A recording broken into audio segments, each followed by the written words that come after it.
Hi, glad to see you on my channel. Don't forget to like and subscribe to the channel. It's important to me. Have a good view. In the Italian crime comedy, Bluff, a story of frauds and cheats, better known under the short title Bluff, there is a scene in which Adriano Celentano's character is persuaded to cooperate with the help of a gun.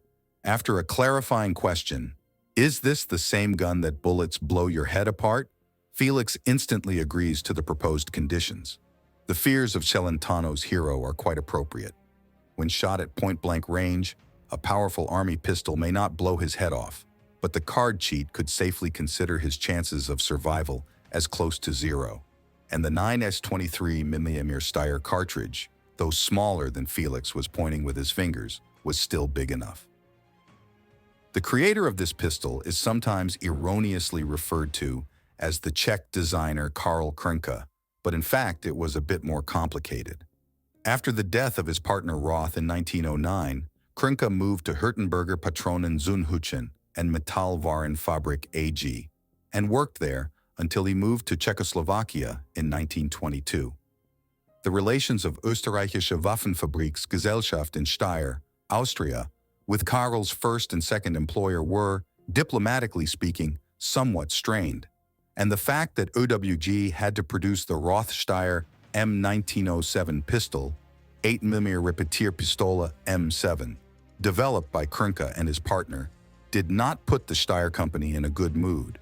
Alas, apart from Mannlicher pistols, OWG had only a license from Belgian designer N. Piper. The Steyr Pieper pistol, slightly tweaked by Austrian engineers, became quite a popular pocket pistol. It was bought by policemen and even some army officers.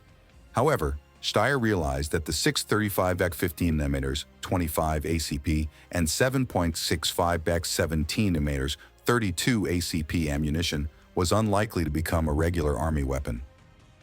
The development of the new army pistol was carried out by the OWG Design Bureau. The known drawings bear the signatures K. Mergthaler, K. Bonner, and A. Jungmair. The first is undoubtedly Konrad Mergthaler, who was chief engineer at the time. It is difficult to say who the other two were and what their contribution to the design was. Both designers and draftsmen could leave their signatures on the drawings. At the same time with the pistol, the cartridge for it was created by Sellier and Bellet Company in Prague. One of the most important issues of interest to the military was how to feed the ammunition. Now, from the 21st century, we already know for sure that in the end it was optimal to place cartridges in a separately replaceable part, the magazine. But at the beginning of the 20th century, it was far from so obvious. Advantages and disadvantages of different variants were considered in detail by many military theorists, and not all of them were inclined to magazine feeding. OWG designers opted for the 8-round magazine system, which was powered by magazines. Apparently, the Roth-Steyr M1907 pistol was also used in the design, as it was designed with a short-stroke, twist-locking system. The pistol also received a new trigger-type striker-fired trigger mechanism, and this feature was even fixed in one of its names, Steyr Hahn, Steyr with trigger.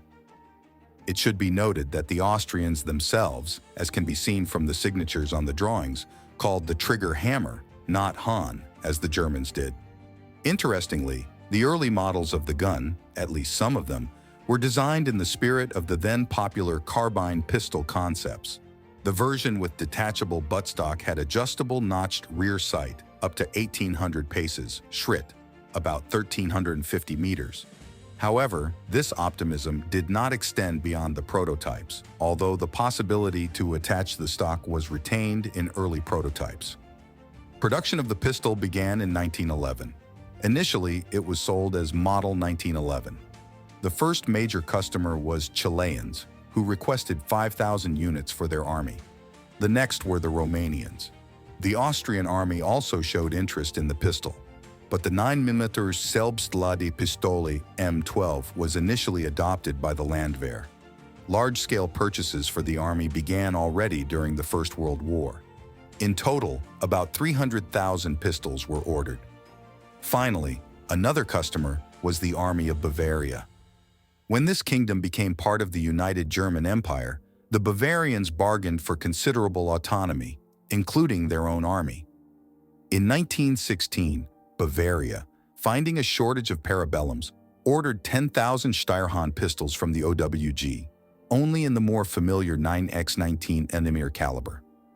Another similar contract from the Bavarians followed in 1918.